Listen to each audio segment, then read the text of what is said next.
I thought the roaring engines were just a bad dream, until I ran outside and saw the bulldozers tearing a path through my soybean fields. No warning, no permits, just a bunch of smug HOA board members watching from the sidelines like they owned the place. That was the day I promised them one thing.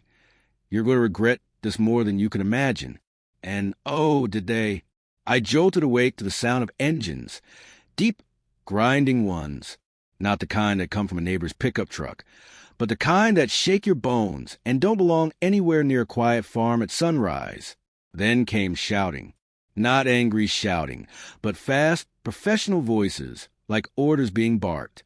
I sat up in bed, heart already thudding. Something was wrong. Still in my pajama pants and a worn-out tee, I yanked on my boots and rushed out the front door, gravel biting at my heels as I ran across the yard toward the fields. And that's when I saw it. 2 bulldozers. Massive machines, crawling like metal beasts through the heart of my soybean field. One was already halfway through the center row, cutting a deep, ugly scar into soil I planted myself just weeks earlier.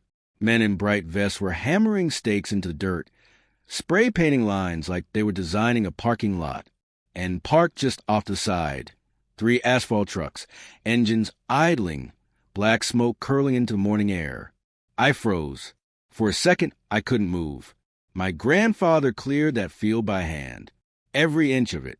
He broke his back in the heat, through storms and droughts, turning it from rocky earth into something that could feed people. That field wasn't just a piece of land. It was family, and now it was being carved up like it meant nothing. I stormed forward, shouting without even realizing it. Hey! Hey! Stop! What the hell are you doing? A man turned, holding a clipboard. He barely looked surprised to see me. Ma'am, this area is part of the Phase 1 development for Riverview Drive. We've been given full access. You're on my land. I yelled, pointing at the broken rows. This is private property. He gave a little shrug, like that wasn't his problem. We've been authorized by the HOA. You'll need to take it up with them. I'm not part of any damn HOA. I snapped, marching closer. You're trespassing. He stepped aside and looked past me. You can talk to the president. She's here now. That's when I heard it. The soft, smug purr of a golf cart coming up the gravel. I turned, and there she was, Martha Ellington, HOA president. Short, silver blonde bob, designer sunglasses, perfect little pink button-up like she was heading to brunch after this. Her card had the Sunnyside Hills HOA emblem on it, oversized and shiny. She looked like she was riding into battle, on a throne with wheels. She parked like she owned the place, stepped out, and smiled at me like I was a toddler throwing a tantrum in a grocery store. Good morning, she said sweetly. I assume you've been informed of the Access Project? I was speechless for half a second. Then I found my voice. Informed? You mean the bulldozers tearing through my farm? No, I wasn't informed, Martha, because this isn't your land. It's mine. She didn't blink, just walked right up to the edge of my field and looked out over the destruction like it was an art installation. This land is part of Planned Access Road, she said, casual as anything. We've been working on this expansion for months. You really should have read the bylaws. Are you serious right now? I said, stepping in front of her. I'm not part of your HOA. I was never part of it. This land is grandfathered in. I have the original deed with no association ties. My property was excluded from the annexation on purpose. Martha tilted her head slightly, like she found me amusing. Well, she said with a fake little chuckle, not anymore. I stared at her. The air around us felt thick, like the ground itself was holding its breath. What does that mean? I asked slowly. She gave a theatrical sigh, took off her sunglasses, and smiled again, this time with teeth. There was a recent vote. County zoning realigned some boundaries. And your parcel, well, it fell under new review. The board decided to incorporate it. You would have known, of course, if you'd opened your mail. My hands curled into fists. You can't do that. You can't just absorb my land and bulldoze it. You don't have the right. Martha didn't even flinch. She looked down at the tracks slicing through the soybeans, then back at me. You'll want to talk to the county. We already have clearance. We're doing everything by the book. You call this by the book? I hissed, stepping forward. You're trespassing, destroying my crops, and acting like you own the damn county. She shrugged, put her sunglasses back on, and turned to head back to her cart. Call the police if you'd like, but I've already spoken to the county. You'll be wasting your time. I stood there, rooted to the ground, watching her drive away, the bulldozer still chewing up the land behind her. My hands were trembling, my jaw locked so tight I thought I might break my own teeth. I reached for my phone, fingers fumbling with the screen, but I already knew this wasn't just a road. This was war. After Martha smugly told me to talk to the county. That's exactly what I tried to do. I spent the rest of that day on the phone, bouncing from department to department like some annoying telemarketer nobody wanted to deal with. First up was the sheriff's office. I explained what was happening. Bulldozers on my land, my field being torn apart without permission, and a group of HOA workers claiming authority they didn't have. The deputy on the other end gave me the kind of slow, tired response I expected from someone reading off a script. Ma'am, if the HOA has construction rights approved by the county, there's not much we can do. I repeated myself, not part of the HOA. Private land. They're trespassing. He paused, then mumbled something about needing to confirm with zoning and ended the call with, "You'll probably need to take this up in civil court." Civil court. Like I had nothing better to do than sue a bunch of clipboard-toting tyrants while my field got ripped in half. Next, I tried the zoning department. Got transferred twice. Left on hold for 17 minutes before a woman finally picked up. Her tone turned stiff the moment I mentioned the HOA. And when I brought up Martha by name, dead silence on the other end. "I'm sorry," she said finally, "but the project has already been approved. You'll need to file a boundary dispute, but those can take several months to process." Months? I hung up and pulled out my deed, the one tucked in a plastic sleeve in the old wooden box my dad used for important documents. The language was clear.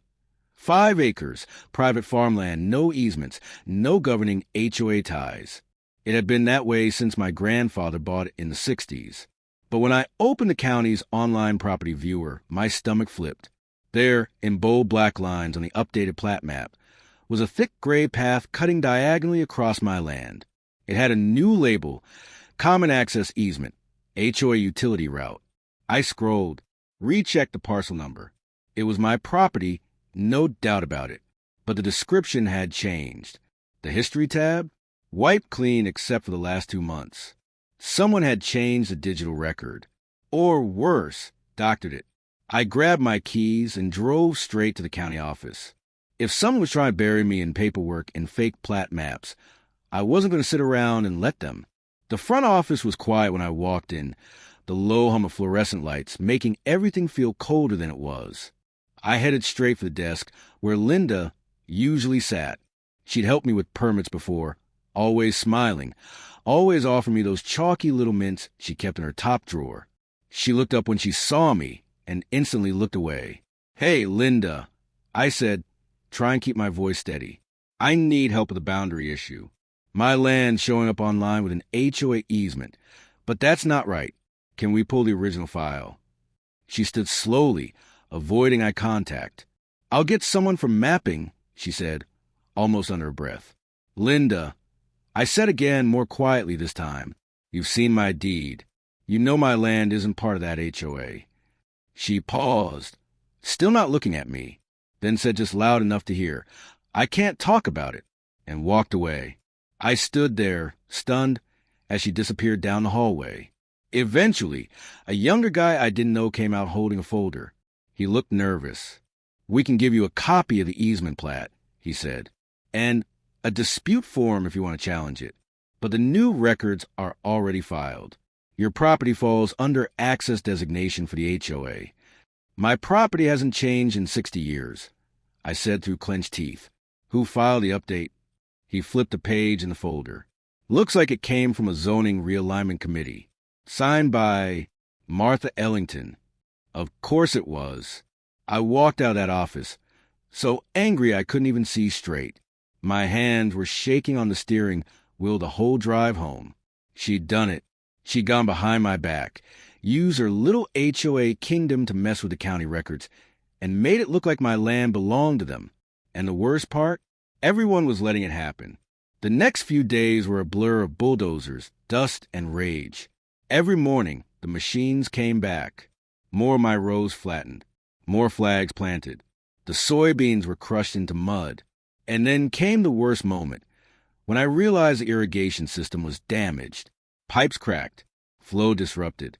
The water that used to keep my crops alive now pooled in useless ditches or sprayed out in broken arcs. I stood in that field, watching water pour into a trench the bulldozers had made, and felt something snap inside me. This wasn't just an attack on my land. This was an attack on me, on everything my family had built. With every foot they paved, my income shrank. No crops meant no paycheck. No paycheck meant no repairs, no feed, no supplies. I was bleeding money from every direction, and they knew it. And that's when fate, or maybe karma, gave me a gift.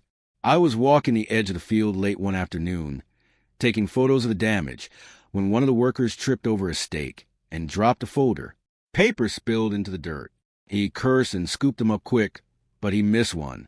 After he walked off, I wandered over and picked it up. It was a folded blueprint, thick, glossy paper. I opened it carefully. At first, I didn't know what I was looking at. A site plan drawn to scale.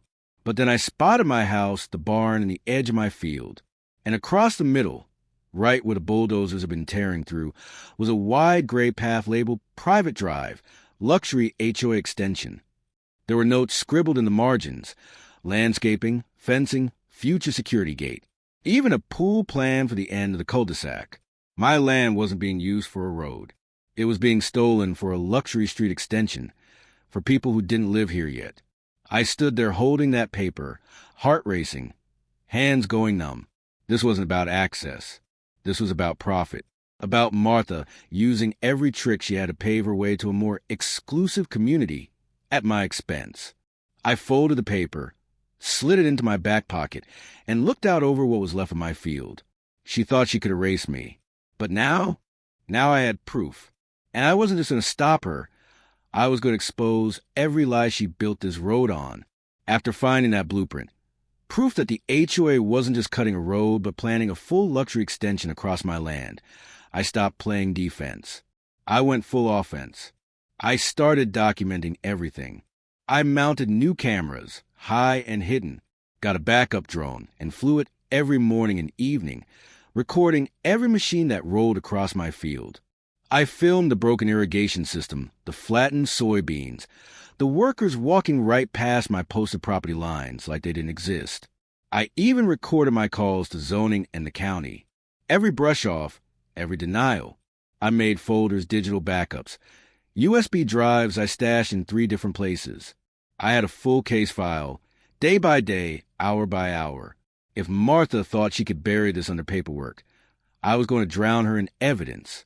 But I must have pushed too far, because the same night I uploaded drone footage to an online archive, someone came onto my property. It was just past midnight when I heard a loud bang, not the usual sound of wildlife or wind knocking something over. This was deliberate. Metal on wood, something slamming hard. I grabbed my flashlight and my old shotgun and went out the back door toward the barn. The side entrance was wide open. One hinge was hanging by a thread. The lock was twisted, pried clean off with something heavy. Inside, my tool wall was stripped. Expensive gear gone. The security camera completely smashed, wires dangling like snapped nerves. My workbench flipped over like it had been searched. Whoever did it knew exactly what to go after. I called the sheriff's office. Again. And, of course, they sent the same tired deputy who showed up the first time the bulldozers rolled in. He didn't even bother taking real notes. Just stood there with a pen tucked behind one ear and a chewed-up toothpick in his mouth. "Could be some kids," he said, shining a half-hearted light into the barn. I stared at him. Kids? Really? Kids who knew where my cameras were? Who took just the expensive stuff and left the junk behind? He shrugged. "We'll file it as property damage and petty theft. Might be hard to trace without footage." I almost laughed. the footage they destroyed. He didn't respond, just said he'd file a report and walked off like his dinner was getting cold. I barely slept that night. The next morning, I sat on my porch with my coffee going cold in my hands when I heard again that soft electric hum, Martha's golf cart. She pulled up like it was any other Tuesday, calm and smug as ever. Sunglasses on, clipboard in her lap, lips curled into a smile like she was enjoying a pleasant spring day. She parked and strolled up to my porch like she was dropping off cookies. "Well, good morning," she said, eyes drifting toward the damaged barn in the distance. "Looks like someone had a rough night." I didn't say a word, just stared. She stepped closer. "Look, I know things have been tense, but this doesn't have to keep dragging out." I stood. "You destroyed my crops, crushed my irrigation, broken into my barn, and you still think this is just some misunderstanding." Her eyebrows rose like I was being unreasonable. No one broke into anything. And honestly, this whole drama could have been avoided if you'd just come to the board meetings. I clenched my fists, trying to hold in every word I really wanted to say. Then she pulled an envelope from her folder and handed it to me like she was offering me a birthday card. "We're prepared to make a generous offer," she said. $30,000. That's fair, considering your land's already been repurposed. Repurposed, like it was a garage sale item. Like my family's history, my livelihood, was a rug she could move to another room. I opened the envelope. The check was real. Signed. $30,000. I looked her dead in the eyes and threw it right back in her face. It fluttered like a leaf, landed on the porch steps. She didn't even blink, just bent down, picked it up, and tucked it back into her folder like it was no big deal. "You'll change your mind," she said, stepping off the porch. "But the next offer might not be so generous." Then she got into her cart and rolled away, calm as ever. That night, they came again. I found my mailbox the next morning, ripped out of the ground and thrown into the ditch. Bent, crushed. Then I saw the chicken coop, gate wide open. Feathers everywhere. My hens were scattered across the yard. 2 of them were gone, either run off or snatched by something the night. And when I walked to the garage, I already knew what I was going to see. The tractor tires, sliced clean through, deep knife marks. Not slashed like a prank, but gutted. Sabotage. Deliberate. I leaned against the wall of the barn, fists tight, teeth clenched. My throat burned. They weren't just coming after my land anymore. They were coming after me. And just when I thought they couldn't push any further, I found a letter, a certified envelope taped to my door, like a sick joke. Inside, a legal notice. Martha Ellington, on behalf of the Sunnyside Hills HOA, was suing me. The claim? Intentional interference with HOA operations and ongoing development projects. I stood there on the porch, letter in one hand, tire slashing in the other, and laughed out loud. They really thought this would break me? No, this was just the beginning. The lawsuit hit harder than I expected. Even with everything they'd already done to me, bulldozing my land, breaking into my barn, slashing my tires, it was that envelope with the court seal that finally shook something loose in me. My lawyer, a local guy I'd used for years to handle basic contracts, sat across from me in his cramped office, flipping through the documents like they were grocery receipts. He frowned. "It's messy. The HOA is claiming this falls under community infrastructure development, and with the updated plat map and recorded easement, the judge might see it their way. But the map was altered," I said, my voice sharp. "You've seen the original deed." He nodded. "I believe you. But believing and proving are 2 different things, and they have a lot more money than you do. The legal fees drain fast. Every hour billed, every form filed. I sold off some old equipment, delayed feed deliveries, and paused all barn repairs just to keep up. At night, I sat in my kitchen with the lights off, wondering if I should just take the next check Martha threw at me and run. She'd win. That's what people like her did. She had the system on her side, and all I had were chickens, bad luck, and a ruined field. I started thinking about selling. I even drafted a note to the realtor, one I never sent, but I looked at it a dozen times. Then one morning, While digging through my dad's old filing cabinet in the barn, I found something I hadn't seen in years.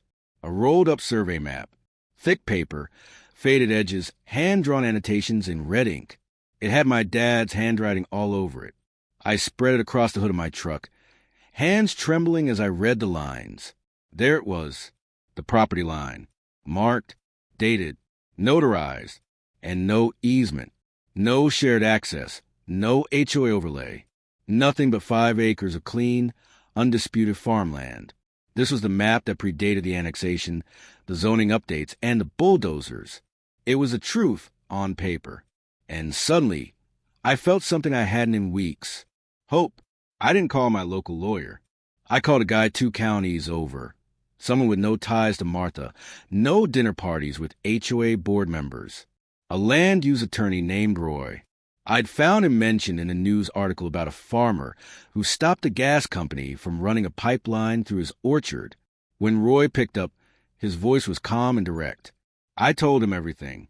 Every detail, every scare tactic, every blade of grass they paved over. He listened without interrupting. Then he said, "All right, if we're going to do this, we need proof. Real proof. And we'll need to make it loud. People like her rely on no one paying attention." That was all I needed to hear. I started digging. I combed through public records, zoning minutes, HOA board votes, land transfers and utility applications.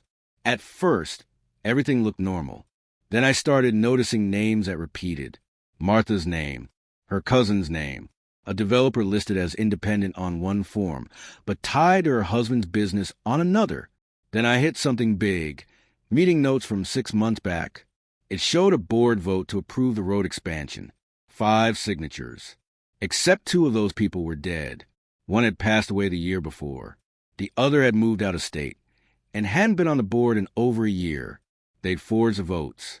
Roy helped me draft FOIA requests, pulling more documents. We found shady land swaps, tiny parcels shuffled between LLCs, some owned by Martha's close friends. They'd used shell companies to buy land around mine, creating the illusion of a connected community, just to legally justify their road. It was all smoke and mirrors, a con with zoning stamps. I started building a case file, labeled folders, photos, audio notes, witness statements. I even got my hands on an email where Martha referred to my field as temporary dead space. Dead space. She had no idea who she was dealing with, and I wasn't going to wait for court anymore. I printed off flyers, anonymous tip sheets, and started sliding them into mailboxes around the HOA. Residents who'd barely looked at me before started giving me quiet nods in the grocery store. A few even whispered, "Good luck," on the way out the door. Martha's power came from fear, confusion. People didn't know where the lines were or what they could question. So I was going to make it impossible not to question her. And just when I thought I'd have to keep fighting this alone, my phone rang. Unknown number. I answered, cautious. "Hello? Hi, is this Miss Carter?" A young woman's voice asked. "My name's Leah. I'm a reporter with the local affiliate. I was just sent some drone footage, anonymously. It shows construction crews crossing what appears to be private farmland." I blinked. "Footage?" "Yes," she said, with GPS timestamps. The files were sent from a masked email address, but whoever sent them said you're the person to talk to. My chest tightened. Someone out there was paying attention. Leah continued. "Would you be willing to talk to me?" Off the record at first. I looked out my window, toward the torn field, toward the mess of machines and lies that had been dumped on my life. "Yeah," I said, "I've got something to show you." The reporter didn't waste time. 2 days after our call, the story hit the airwaves. The headline was simple but brutal. HOA builds road on private farm without permission. Owner fights back. It opened with drone footage, mine, showing bulldozers chewing up my soybean rows. Then it cut to aerial images overlaying the current plat map with the original survey I'd found in my dad's files. There was no denying it. They were building on land that didn't belong to them. I watched it unfold on my laptop in total silence. My hands were clenched the whole time. By the next morning, it had gone viral. not just locally. It was shared in Facebook groups, community forums, even farming blogs across the state. Hundreds of comments, thousands of shares, some angry, some stunned, a few asking, how is this even legal? My phone lit up with messages from numbers I didn't recognize. Anonymous texts, some simple, thank you, others more emotional. We've been scared of her for years. You're doing what we all wanted to. People started talking. Then came the fallout. 3 board members resigned. Just vanished overnight. No statements, no drama. Just quit and left Martha holding the flaming bag of lies. By the end of the week, Leah from the news called again. There's going to be a community meeting, she said. Martha's trying to do damage control. I almost laughed.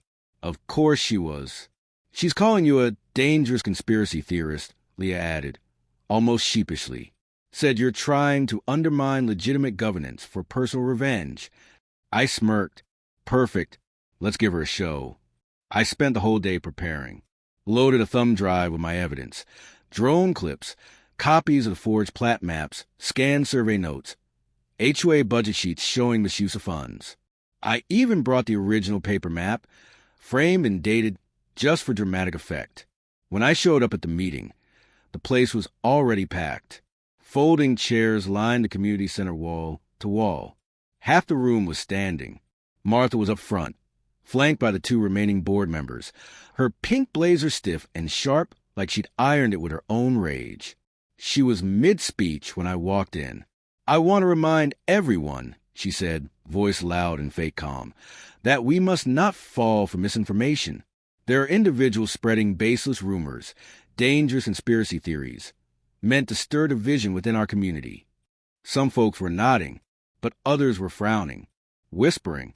I made my way to the front row, locked eyes with her, and raised my hand.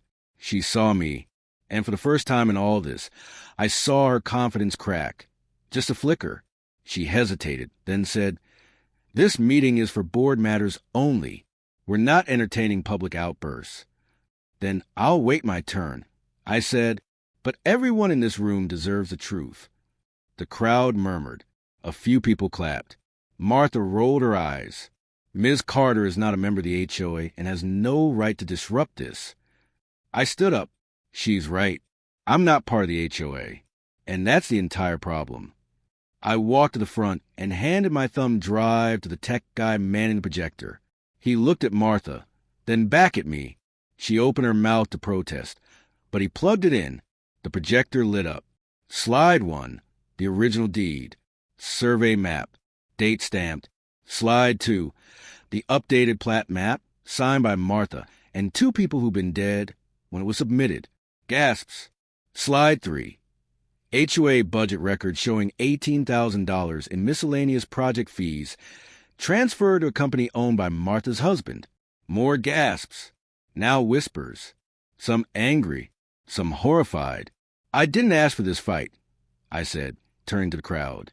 But I sure as hell wasn't going to let someone steal my land and pretend it was legal.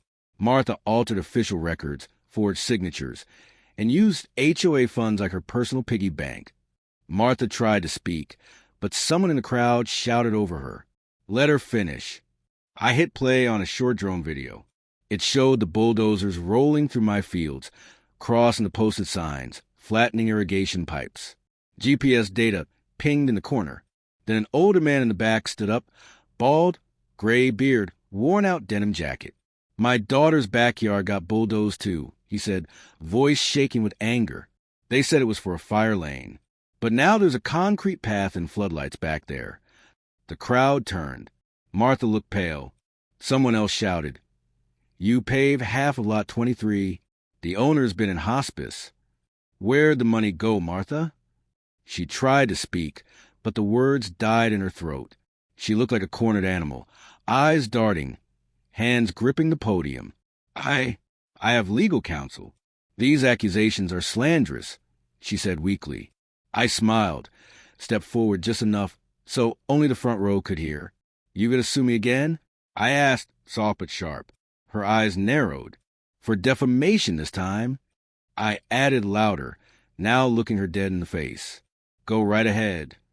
The room erupted, people shouting, some standing, some demanding a vote, others calling for an audit. Martha backed away from the podium, completely drowned in the chaos she created. And I just stood there, quiet, calm, watching it all unravel.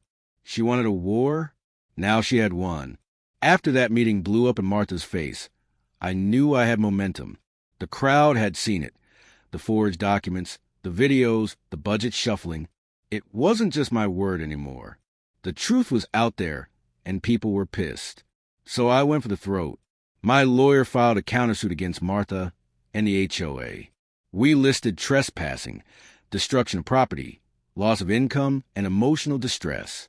Roy, the land use attorney I brought in, added on a few more legal bombs: fraud, false representation, abuse of HOA powers.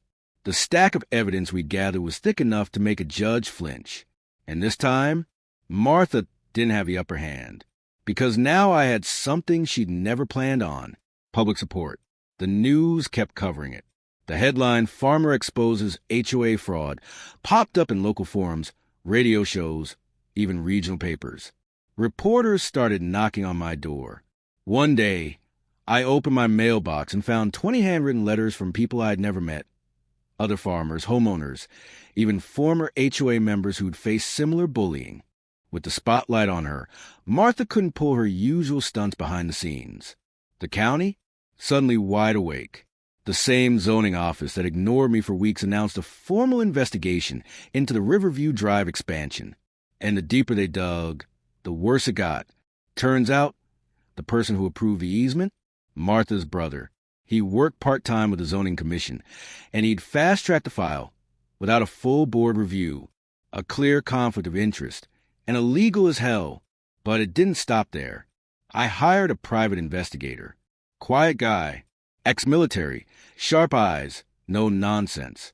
Within 2 weeks, he handed me a report that made my stomach turn. Forged signatures. HOA votes approved by people who had either moved away, never attended a meeting, or in 2 cases had been dead for over a year. Martha had used dead homeowners' names to rig votes. That's how she passed the expansion plan. That's how she absorbed my land on paper. That's how she shut down anyone who questioned her. She didn't just break the rules. She rewrote them. I turned everything over to the county's legal department and the press. And then the construction stopped. The luxury HOA project, the one they'd already started laying foundation for at the edge of my field, was shut down mid-build. Bulldozers were hauled off. Work crews vanished. The bright plastic signs that said "Future Site of East Riverview Villas" were pulled from the ground and tossed in the dumpster behind the HOA office. The board couldn't ignore it anymore. They called an emergency vote to remove Martha as president. The vote passed overwhelmingly, but she wouldn't leave. She dug in, claimed the vote was invalid, said the board was being manipulated by outsiders, claimed I was running a smear campaign. Nobody was buying it, at least not anymore. The night before everything changed, I sat on my porch watching the sun set behind a ragged edge of my ruined field. It had been months of chaos, and I still hadn't fully processed it. I was tired, angry, and bruised in every way a person could be, but I was still standing. And then the next morning, everything shifted. I woke up to the sound of sirens. Not loud, blaring ones, but the unmistakable sound of multiple vehicles rolling slow with lights flashing across the morning sky. I pulled on my boots and stepped outside. 3 county trucks and 2 sheriff's cruisers were parked in front of Martha's house across the street. Uniformed officials stood on the lawn. One man in a brown suit held up a bright orange folder. A warrant. I stood there on the gravel, heart pounding. After everything she'd done, after all the damage, lies, threats, the law was finally at her door. They didn't drag her out in cuffs. That would have been too cinematic. But they did walk her out of her house, hand behind her back, purse clutched tight like she still had control of something. Martha didn't yell, didn't cry, just looked stunned, like she couldn't believe her little kingdom had finally collapsed. The charges hit fast. Fraud, falsifying government documents, misuse of HOA funds, criminal conspiracy, to manipulate land records. Her mugshot showed up on the evening news that same night. Blonde hair frizzy. No makeup.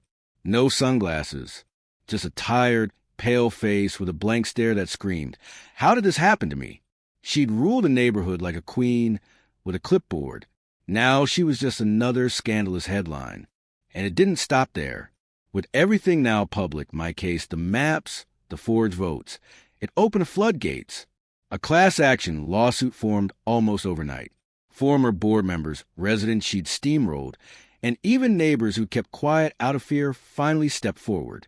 Together, they sued the HOA she'd built into her personal empire. Meanwhile, my own countersuit finally saw its day in court. The judge didn't even need the full trial. With the mountain of evidence we'd built, photos, drone footage, forged plat maps, witness testimony, and media coverage, it was a slam dunk. I won. The court ordered the HOA to pay for everything: damages, legal fees, loss of crops, and emotional distress. They wrote the check with shaking hands. With the money, I rebuilt every inch of my farm. New fencing, a fully upgraded irrigation system, high-end cameras. I replaced the tools that were stolen, the barn equipment that was ruined. Every seed I planted afterward felt like a middle finger growing straight out of the ground. But my favorite part? The road. The county ruled that the so-called access easement was invalid, filed through deception, built on false premises, and without legal approval. They sent in crews to tear it up down to the last foot of pavement. The bulldozers that once flattened my soybeans were now clawing up the road they'd laid on top of them. Asphalt ripped from the dirt like weeds. Martha's dream driveway? Gone. The HOA was forced to issue a public apology. Their website, which used to show glossy photos of walking trails and happy retirees, now had a statement admitting regrettable administrative misconduct. Most of the board was replaced. The HOA president's seat sat empty for 3 months. And Martha? Last I heard, she moved 2 towns over.